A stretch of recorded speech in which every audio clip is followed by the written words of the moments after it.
semuanya, selamat malam. Perkenalkan, saya Muhammad Abdul Rashid.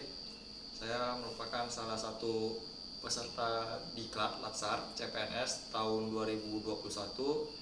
Saya merupakan CPNS di salah satu kota Medan, tepatnya kantor pertanahan kota Medan. Untuk penempatannya sendiri, saya berada di seksi 3 atau yang biasa dikenal dengan seksi penataan dan pemberdayaan. Di sini saya ingin sedikit menjelaskan secara singkat salah satu tokoh nasional yang ada di Indonesia. Tokoh nasional ini sering teman-teman dengar di media sosial, internet, ataupun media-media seperti berita.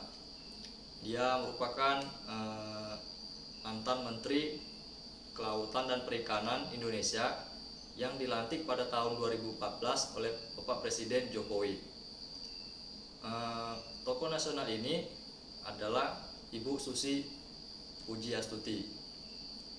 Menurut saya Ibu Susi Pujiastuti itu, atau bahkan bukan menurut saya lagi, menurut kebanyakan orang ini, Ibu Susi ini karakternya itu sangat sentrik lah ya. Dia dibilang rokok, iya, potongan rambut khas pendeknya itu iya, kemudian bertato kata orang-orang, ya begitulah. Selain Ibu Susi Pujiastuti terkenal dengan gaya eksentriknya, Ibu Susi ini juga punya beberapa kebijakan saat ia menjabat sebagai Menteri Kelautan dan Perikanan di Indonesia. Kebijakan-kebijakan ini menurut beberapa masyarakat tuh kontroversial. Ada beberapa masyarakat mengatakan ini kebijakan yang sangat baik. Nah, salah satu kebijakan tersebut adalah tentang penenggelaman kapal pencuri ikan yang masuk ke perairan wilayah Indonesia. Pada saat Bu Susi menjabat sebagai Menteri Kelautan dan Perikanan, banyak kapal-kapal pencuri ikan ini yang dimusnahkan dengan cara ditenggelamkan, seperti dari kapal negara Malaysia, Thailand, Filipina, bahkan negara lainnya. Pada saat itu, kebijakan itu mendapat respon, ada yang pro, bahkan ada yang kontra. Respon pro ini, menurut warga pada waktu itu, hasil ikan yang diperoleh masyarakat lokal atau masyarakat kita sendiri sebagai bangsa Indonesia mengalami peningkatan stok sekitar sebesar 76%. Dengan peningkatan stok ikan ini, negara Indonesia mampu melakukan ekspor ikan ke beberapa negara lainnya. Tapi melalui kebijakan yang menimbulkan pro tadi, tak luput pula menghadirkan kontra di masyarakat. Bahkan salah satunya datang dari Wakil Presiden Yusuf Kala pada waktu itu. Menurut Wakil Presiden, sebaiknya kapal pencuri ikan tadi itu tidak harus ditenggelamkan di lautan dengan alasan dapat menyebabkan rusaknya ekosistem laut seperti terumbu karang atau bahkan lainnya. Menurut Wakil Presiden, salah satu cara yang terbaik adalah dengan melakukan lelang kapal pencuri ikan tersebut. Tapi hal ini dibantah oleh Ibu Susi.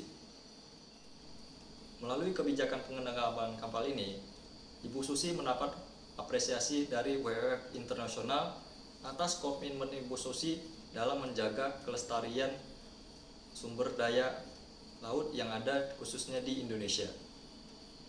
Kemudian ada kebijakan kedua tentang pelarangan penggunaan alat penangkap ikan yang dapat merusak ekosistem laut. Salah satu alat yang dimaksud adalah pelarangan penggunaan cantrang.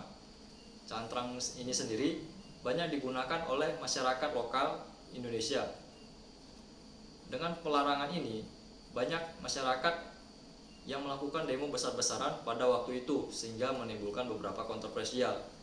Sehingga akhirnya dalam seiring waktu yang berjalan, Ibu Susi tidak mencabut sepenuhnya tentang pelarangan tersebut, tetapi memberikan masa transisi kepada nelayan untuk menggunakan alat cantrang yang lebih aman terhadap lingkungan, khususnya ekosistem laut.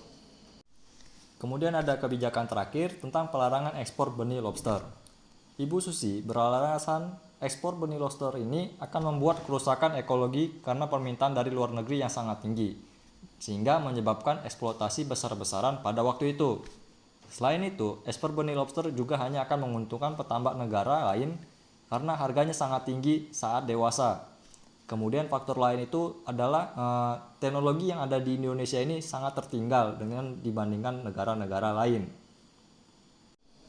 Melalui penjelasan singkat yang telah saya jelaskan tadi, dapat saya simpulkan beberapa hal atau sikap yang dapat kita contohi, bahkan kita teladani sebagai seorang ASN yang profesional. Salah satunya adalah sikap gigih dan pantang menyerah dalam menghadapi beberapa tantangan pekerjaan, khususnya tantangan pekerjaan yang datang dari lapisan masyarakat itu sendiri. Kemudian sikap kedua adalah mementingkan kepentingan bangsa dan negara di atas kepentingan pribadi. Contohnya adalah Ibu Susi melepaskan jabatannya sebagai presiden direktur di perusahaannya sendiri, yaitu Susi Air. Terima kasih buat teman-teman semua yang telah menonton video ini. Semoga video ini bermanfaat dan menambah sedikit informasi bagi teman-teman semua. Terima kasih yang telah menonton. Sampai ketemu di video berikutnya. Bye bye.